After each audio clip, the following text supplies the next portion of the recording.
والصلاة والسلام على سيد الأنبياء والمرسلين محمد النبي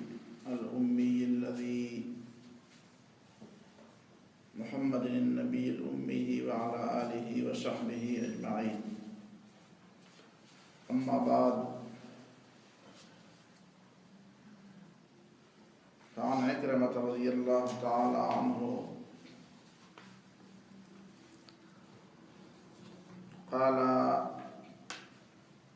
قال النبي صلى الله عليه وسلم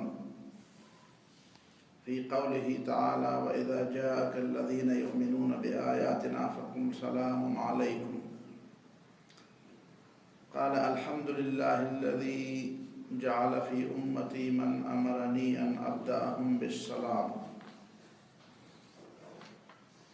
وعن أبي هريرة قال: قال رسول الله صلى الله عليه وسلم: إن الله تعالى قال: من عادى لي وليا فقد آذنته بالحرب.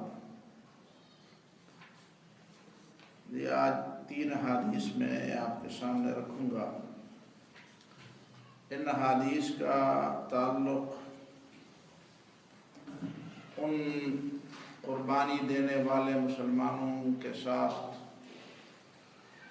رسول اللہ صلی اللہ علیہ وسلم کے رویے سے ہے،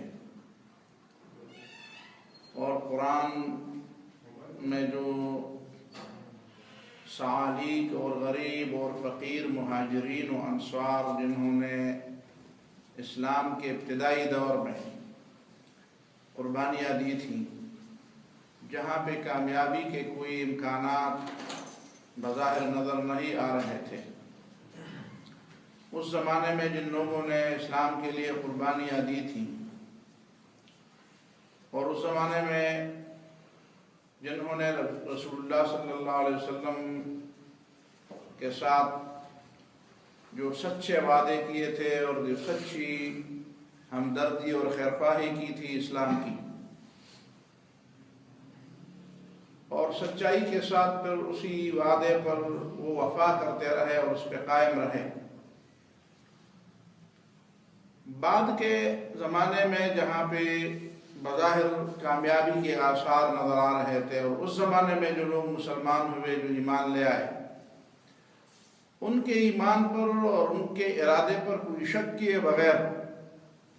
اور ان کو کوئی تانا دیے بغیر رسول اللہ صلی اللہ علیہ وسلم نے ان لوگوں کو زیادہ ترجیح دی، ان لوگوں کی باتوں پر زیادہ اعتماد کیا، ان لوگوں کو زیادہ قدر و منزلت اور عزت اور ان کے ساتھ احترام کا اور ان پر اعتماد کا جو رویہ رسول اللہ صلی اللہ علیہ وسلم نے اپنایا، وہ آئندہ کے لوگوں کے لیے بالکل مشعل راہ ہے.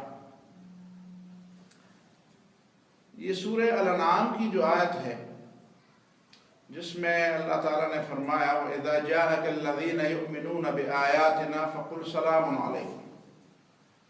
جب تمہارے سامنے وہ لوگ آ جائیں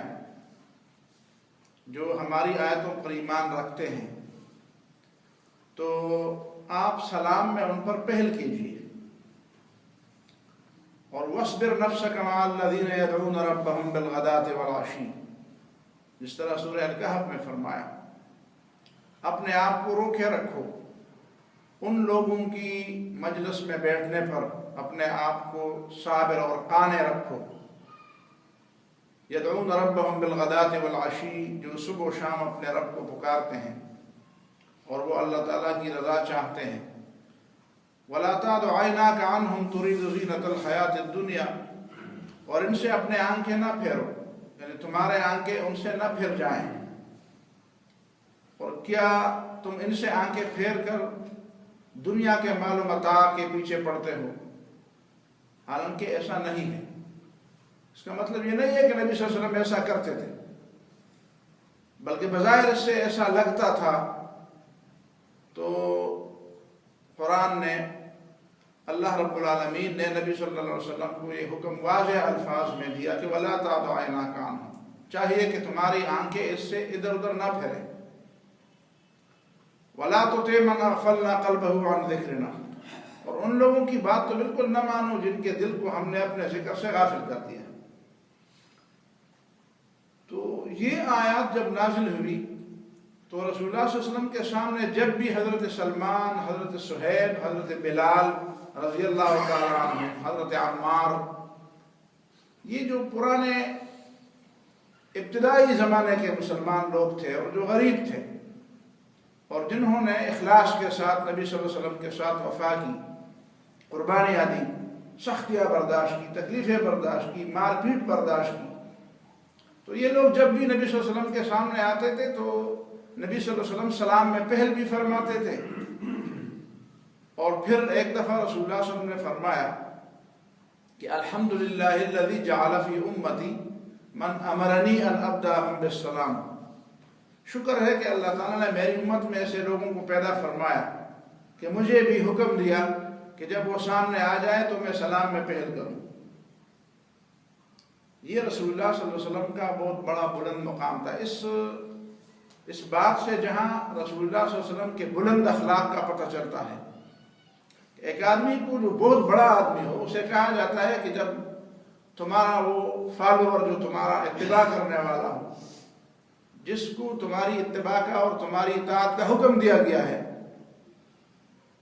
اس کا اتنا بڑا مقام ہے کہ تم اس کو السلام علیکم کہہ دینا، تو عام طور پر تو یہ مزاج کے خلاف بات ہوتی ہے کہ اچھا بڑا تو میں ہوں تو چاہیے کہ وہ مجھے سلام کر دے، لیکن رسول اللہ صلی اللہ علیہ وسلم کی عظمت اور بلند کردار اور بلند اخلاق دیکھیں کہ وہ اس پر اللہ تعالیٰ کا شکر ادا کرتے ہیں کہ شکر ہے کہ میری امت میں ایسے لوگ موجود ہیں اور میں ان کو دیکھ رہا ہوں کہ اللہ کے ہاں ان کا اتنا بلند مقام ہے اور اتنا بلند مرتبہ ہے۔ ظاہر ہے کہ جو شخص اپنے مقصد کے ساتھ مخلص ہوتا ہے، جس کو اپنی ذات کی بجائے اپنے مقصد سے محبت ہوتی ہے، وہ اس مقصد کے ساتھ سچی محبت رکھنے والے کو زیادہ پسند بھی کرے گا، اس پہ زیادہ خوش بھی ہوگا، اور ایسے لوگوں کے آنے پر زیادہ خوش ہوگا کہ جو اس کے مقصد کے لیے زیادہ سے زیادہ قربانیاں دیں اور زیادہ سے زیادہ اس مقصد کو آگے پھیلائیں، بجائے اس کے جو شخص اپنے مقصد میں مخلص نہیں ہوتا اور وہ کسی دنیائی لالچ اور کسی دنیائی غرض کا بندہ ہوتا ہے، وہ اس طرح کے لوگوں کا راستہ روک لیتا ہے کہ اچھا یہ تو میرے باپ آ گئے، کیا میں ان کو سلام کیوں، کیا میں ان کے لیے کرسی چنوں، میں ان کے سامنے اٹھوں، اور میرے موجود ہوتے ہوئے ان کی تعریفیں کی جا رہی ہیں۔ تو اپنے دور کے حالات پر بھی نظر رکھے اور رسول اللہ صلی اللہ علیہ وسلم کی سنت پر بھی نظر رکھے۔ اس کے بعد جو دوسری حدیث ہے اس میں رسول اللہ صلی اللہ علیہ وسلم نے فرمایا، حضرت ابو ہریرہ رضی اللہ تعالیٰ عنہ کی روایت ہے کہ نبی صلی اللہ علیہ وسلم نے فرمایا من عاد لی ولیا، جو میرے دوست سے دشمنی کرنا چاہتا ہے، جو میرے دوست کو دشمن بناتا ہے، فقد آذنتہ بالحرب، تو وہ جان لے کہ میں نے اس کے خلاف اعلان جنگ کیا ہے۔ میں نے جہاں تک مطالعہ کیا ہے، شاید میرے مطالعہ میں نقص بھی ہو اور ظاہر ہوگا کہ قرآن اور سنت میں دو مقامات پر اللہ تعالیٰ نے کسی کے خلاف جنگ کا اعلان فرمایا ہے۔ قرآن میں اعلان جنگ ان لوگوں کے خلاف کیا گیا ہے جو سود کھانے والے ہیں، فَإِن لَمْ تَفْعَلُوا فَأْذَنُوا بِحَرْبٍ مِّنَ اللَّهِ وَرَسُولِهِ، اگر تم سود نہیں چھوڑتے ہو تو آگاہ رہو کہ اللہ اور رسول کی تمہارے خلاف جنگ ہے۔ تو جو لوگ سود کھاتے ہیں وہ گویا کہ اسلامی معاشرے کو اور انسانیت کو انتہائی تکلیف دیتے ہیں، اور گویا کہ وہ انسانیت کے خلاف گویا کہ ایک بہت بڑے جرم کا ارتکاب کرتے ہیں۔ اور چونکہ انسان تو اللہ تعالیٰ کی ایسی ہے، جس طرح حدیث میں ہے، جس طرح اللہ تعالیٰ انسانوں کو اس طرح پسند فرماتا ہے جس طرح ایک شخص اپنے اہل و عیال کو پسند کرتا ہے۔ الخلق عیال اللہ، مخلوق اللہ تعالیٰ کے کنبے کی طرح، دوسرے لوگ جس طرح اپنے کنبے پر خفا ہوتے ہیں، ان کا بھلا چاہتے ہیں، اور ان کے خلاف جو دشمنی کرنے والے ہوتے ہیں اس کے خلاف ڈٹ جاتے ہیں، اس کو دشمن بناتے ہیں، اس کو دشمن سمجھتے ہیں۔ جو میرے بچے کو دشمن بنائے تو میں اس کے خلاف ظاہر جنگ کروں گا۔ تو جو لوگ پوری انسانیت کے خلاف اس جرم کا ارتکاب کرتے ہیں، وہ سود کھانے والے، ان کے خلاف اللہ رب العالمین نے کھلے الفاظ میں، اور یہی پہ حدیث قدسی ہے جو حضرت ابو ہریرہ رضی اللہ تعالیٰ عنہ کی ہے کہ رسول اللہ صلی اللہ علیہ وسلم نے فرمایا جو لوگ اللہ تعالیٰ کے کسی ولی سے دشمنی کرتے ہیں تو فقد آذنتہ بالحرب، میں اس کے خلاف اعلان جنگ کرتا ہوں۔ تو یہ دو باتیں گویا کہ انسانیت کے خلاف ایک ایسی کوشش ہے جس کو اللہ تعالیٰ سب سے زیادہ ناپسند فرماتا ہے۔ انسانیت کے خلاف ایک ایسی برائی ہے، ایک ایسا عمل ہے، ایک ایسی کوشش ہے کہ جس کو اللہ تعالیٰ سب سے زیادہ ناپسند فرماتا ہے۔ اور ولی اللہ تعالیٰ کا کون سا ہے؟ ولی کون ہے؟ ولی اس کو نہیں کہتے جس کا کوئی خاص جبہ و دستار ہو، جس نے کوئی خاص وردی پہن رکھی ہو، جس کے بارے میں لوگ کہہ دیں کہ یہ ولی ہے اور لوگوں نے اس کے لیے کوئی خاص کرائٹیریا، کچھ خاص اصول بنائے ہوں، اسی اصول پر آدمی ولی کے بارے میں قرآن نے صاف بتا دیا ہے الذین آمنوا وکانوا یتقون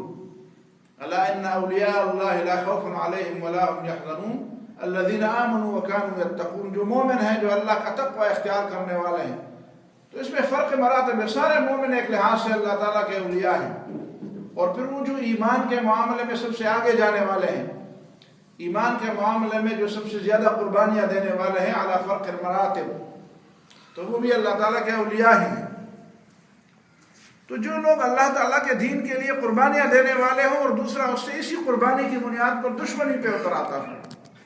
اس کے ساتھ دشمنی کرنے والا، تو فقط آذنتہ بالحرب، تو وہ یہ نہ سمجھے کہ یہ چونکہ میں وہ جو ولی یا جو اللہ تعالیٰ کا جو نیک بندہ ہو، اس کے ذہن میں شاید جتنی بھی گلے شکوے، جتنی بھی باتیں آ جائیں، حقیقت میں تو وہ جس بات کی طرف وہ دشمنی اس کے خلاف کی جاتی ہے، وہ کسی وجہ سے جس وجہ سے کی جاتی ہے وہ تو اللہ تعالیٰ پر ایمان ہے۔ تو گویا کہ اللہ رب العالمین پھر اس کی لڑائی اپنے سر لے لیتا ہے کہ میرے بندے تو کمزور ہے لیکن میں کمزور نہیں ہوں، تیرے ساتھ جو کچھ ہو رہا ہے میرے وجہ سے ہو رہا ہے۔ اور یہ ضروری نہیں ہے کہ اللہ تعالیٰ اپنے دشمن کو اسی طرح پکڑے جس طرح ہم اپنے دشمن کو پکڑتے ہیں۔ ہم تو سمجھتے ہیں کہ ابھی میرا ہاتھ اس کے گریبان تک تو پہنچ رہا ہے، ابھی اگر یہ بھاگ گیا تو شاید پھر میرا ہاتھ اس کے گریبان تک نہ پہنچ سکے۔ تو انسان تو کسی کو سزا دینے میں جلد بازی کرتا ہے، لیکن اللہ تعالیٰ کو تو یہ کوئی فکر نہیں ہے۔ آدمی بندے سے بھاگ سکتا ہے تو اللہ تعالیٰ سے تو نہیں وہ بھاگ سکتا، تو اللہ تعالیٰ اسے ڈھیل دیتا ہے اور اسی ڈھیل میں وہ مزید گناہ کرتا ہے۔ اور حدیث میں یہ بات آتی ہے کہ رسول اللہ نے فرمایا ان اللہ تعالیٰ لا یملی الظالم، اللہ تعالیٰ ظالم کو ڈھیل دیتا ہے، اور وہ یہ سمجھتا ہے کہ چلو کوئی پکڑنے والا نہیں، کوئی جزا سزا نہیں ہے۔ دیکھیں نا کتنے لوگ اس طرح گناہ کرتے ہیں، کون ہے پکڑنے والا، کس کو پکڑا گیا؟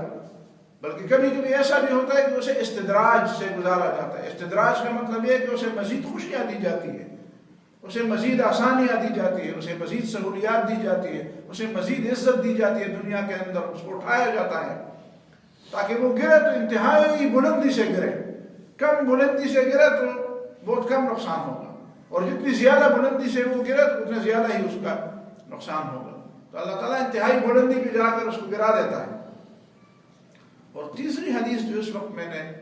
آپ کے سامنے رکھنی ہے وہ ایک واقعہ ہے کہ رسول اللہ صلی اللہ علیہ وسلم ایسے لوگوں کو جو قربانی دینے والے تھے اور جن پر اللہ رب العالمین کو بھی اتنا رحم تھا، اتنی ان کو اللہ تعالیٰ کو وہ لوگ اتنے پسند تھے کہ اپنے نبی کو حکم دیا کہ ابدأہم بالسلام، ان کو پہلے سلام کیجیے، سلام میں ان کے سامنے پہل کیجیے۔ تو حضرت بلال اور عمار اور یاسر یہ لوگ 3 لوگ تھے، سلمان اور صہیب اور بلال، تو یہ بیٹھے ہوئے تھے، اتنے میں ابو سفیان ان کے قریب سے گزرا رضی اللہ تعالیٰ عنہ۔ یہ فتح مکہ کے بعد کا واقعہ ہے، جب ابو سفیان مکہ منتقل ہو چکا تھا۔ اس کو ہجرت تو نہیں کہتے، اس لیے کہ مکہ اور مدینہ دونوں دارالاسلام بن گئے تھے، مدینہ تو پہلے سے دارالاسلام تھا، مکہ بھی دارالاسلام بن گیا، لیکن بہرحال چونکہ رسول اللہ صلی اللہ علیہ وسلم مدینہ منورہ میں تشریف فرما تھے، تو جب مکہ فتح ہوا تو اس کے کچھ دن بعد ابو سفیان رضی اللہ تعالیٰ عنہ چونکہ اسلام لے آیا تھا تو وہ بھی مدینہ منورہ منتقل ہوا۔ اور یہ جو گزشتہ 7-8 سال تھے اسلام کے خلاف جتنی بھی لڑائیاں مکے والوں نے لڑی ان سب میں ابو سفیان موجود ہوتا تھا. اور ابو جہل کی موت کے بعد تو گویا ابو سفیان مکے والوں کا سردار تھا، لیڈر تھا، کمانڈر تھا، ان کا سالار اعلیٰ تھا. تو یہ قریب سے گزرا، پھر مسلمان ہو چکا تھا. اور یہ اور سہیل، وہی سہیل آپ کو یاد ہوگا جب نبی صلی اللہ علیہ وسلم صلح حدیبیہ کی دستاویز لکھوا رہے تھے تو دوسری جانب سے جو مذاکرات کار تھے وہ سہیل بن عمرو تھے. وہی سہیل بھی مسلمان ہوا تھا، وہ بھی مدینہ منورہ تشریف لایا تھا. لیکن سہیل اور ابو سفیان کے رویے میں تھوڑا سا فرق تھا. یعنی یہ تو ہم نہیں کہہ سکتے کہ ان کے ایمان میں کوئی خلل تھا، کوئی ایسی بات تھی، ارادہ تھا، نیت ٹھیک تھی، لیکن رویے میں ایک آدمی اور دوسرے آدمی کا فرق ہوتا ہے. تو سہیل کا جو رویہ تھا وہ بالکل عجیب سا تھا. مثلا میں آپ کو ایک واقعہ سناؤں کہ حضرت عمر رضی اللہ تعالیٰ عنہ کے زمانے میں ایسا ہوا کہ حضرت عمر رضی اللہ تعالیٰ عنہ نے مجلس کی تنگی کی وجہ سے کچھ لوگوں کو کہا کہ پیچھے ہو جاؤ اور بعد میں آنے والوں کے لیے جگہ. تو جو بھی کوئی مہاجر صحابی یا کوئی پرانے زمانے والا انصار میں سے جو سابقون الاولون میں سے تھے، قربانیاں دینے والوں میں، جب ان میں سے کوئی آ جاتا تھا تو سہیل اور ابو سفیان دونوں کو تم دونوں پیچھے ہٹ جاؤ. ایک آدمی آئے، دو آدمی آئے، کہتے کہ تم دونوں پیچھے ہٹ جاؤ. تو یہ پیچھے ہٹتے ہٹتے ہٹتے وہ دروازے کے پاس پہنچ گئے. پھر دروازے سے بھی ان کو باہر نکال دیا. تو ابو سفیان کو یہ رویہ بہت برا گزرا. تو ابو سفیان نے سہیل ابن عمرو سے کہا کہ سہیل یہ کیا ہوا ہمارے ساتھ؟ ہماری تو بڑی بے عزتی ہوئی، ہمیں تو بالکل گھاسی نہیں ڈالی گئی. ایک مہاجر صحابی آتا ہے، ایک غریب فقیر مسکین آتا ہے، اور ہم سرداروں کے مقابلے میں اسے ترجیح دی جاتی ہے اور ہمیں کہا جاتا ہے پیچھے ہٹا. تو سہیل نے کہا کہ عمر نے ٹھیک کیا، یہ ہونا چاہیے، اگر یہ نہ کرتا تو یہ بات قابل اعتراض تھی. حضرت سہیل وہ بھی نو مسلم تھے اور یہ بھی نو مسلم تھے، لیکن حضرت سہیل کے تبصرے کو بھی دیکھے اور حضرت ابو سفیان کے تبصرے کو بھی دیکھے. ہمیں اعتراض کا حق نہیں ہے کہ ہم ابو سفیان، لیکن میں نے صرف رویے کے فرق کے بارے میں آپ کو بتایا کہ دونوں نو مسلم ہیں، لیکن سہیل کا رویہ کیا ہے؟ وہ کہتا ہے کہ یہ بات تعجب والی نہیں ہے کہ عمر نے ایسا کیا رضی اللہ عنہ. تعجب کی بات یہ ہوتی ہے اگر حضرت عمر ایسا نہ کرتے. اور پھر کہا کہ تمہیں یاد نہیں ہے کہ یہ جن لوگوں کو ہم نے جگہ دی اس کے حکم پر اور ہم پیچھے ہٹ گئے اور وہ آگے چلے گئے، یہ لوگ اسلام میں آگے تھے. جب رسول اللہ صلی اللہ علیہ وسلم نے اسلام پیش کیا تو ان لوگوں نے بھی بات سنی اور ہم نے بھی بات سنی. ہم نے انکار کیا، انہوں نے بات مان لی. انہوں نے قربانیاں دی اور ہم اس کے خلاف لڑتے رہے اور ہم مقابلے کرتے رہے. پھر جب وقت ایک ایسا آیا کہ چلو ہمارے اوپر بھی ہدایت کا دروازہ کھل گیا تو، لیکن ہم بعد میں آنے والے لوگ ہیں. جن لوگوں نے قربانیاں دی ہے ان کو حق ہے کہ وہ پہلے حضرت عمر کے قریب وہی لوگ بیٹھ جائیں. اور کہتے ہیں دوسری ایک بات، ایک دوسری کتاب میں نے یہ پڑھا کہ حضرت سہیل رضی اللہ تعالیٰ عنہ نے کہا چلو یہ تو آسان بات ہے، اس کو تو برداشت کیا جائے، اس کو تو برداشت کر لو. غم اس بات کا ہے کہ اگر قیامت کے دن یہ کہا جائے کہ بلال جنت میں آ جاؤ، صہیب جنت میں آ جاؤ، عمار تم آ جاؤ، اور سہیل اور ابو سفیان کو کوئی پوچھے بھی نہ، تو پھر کیا ہوگا؟ غم یہ نہیں ہے کہ اس دنیا میں ہمارے ساتھ یہ ہوگا، غم یہ ہے کہ اگر قیامت کے دن ان کو جنت میں بلایا جائے گا اور مجھے اور آپ کو چھوڑا جائے گا تو پھر کیا ہوگا؟ اگر گزشتہ زمانے کا حساب ہوگا تو پھر کیا ہوگا؟ یہ بات حضرت سہیل نے کی. تو یہاں پہ وہی ابو سفیان رضی اللہ تعالیٰ عنہ ہے، اسی طرح گزر رہے تھے. تو ان تینوں نے آپس میں بات کی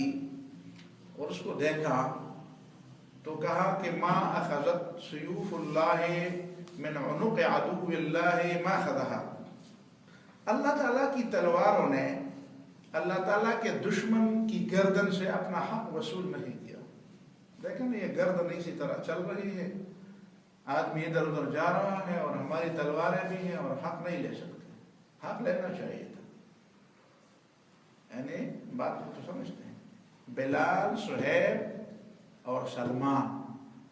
ابو سفیان کے بارے میں کہتے ہیں رضی اللہ تعالی عنہم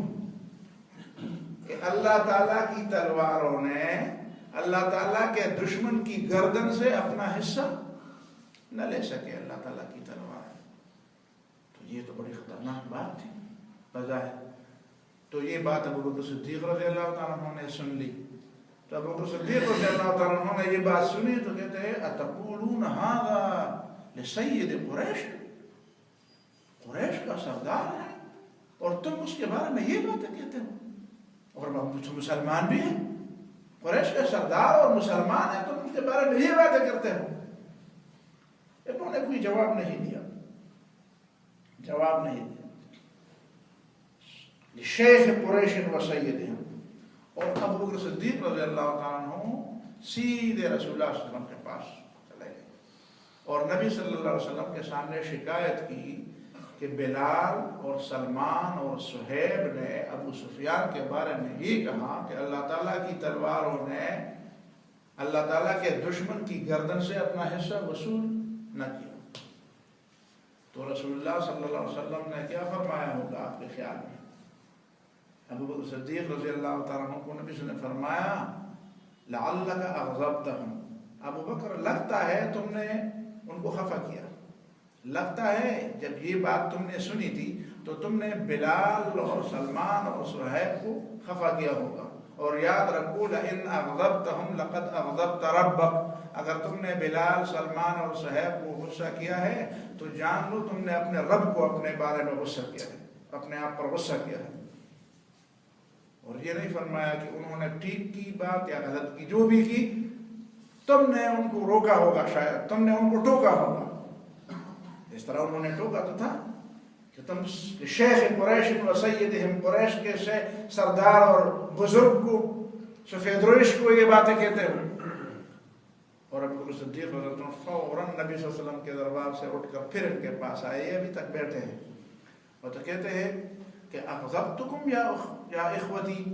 میرے بھائیو تم مجھ سے خفا ہو, میری بات پر مجھ سے خفا ہو. انہوں نے کہا نہیں لا یغفر اللہ لک یا اخیو, ہم آپ سے ناراض نہیں ہیں, اللہ تعالیٰ آپ کو معاف فرمائے, اللہ تعالیٰ آپ کو بخش دے, تم تمہارے بھائی ہو.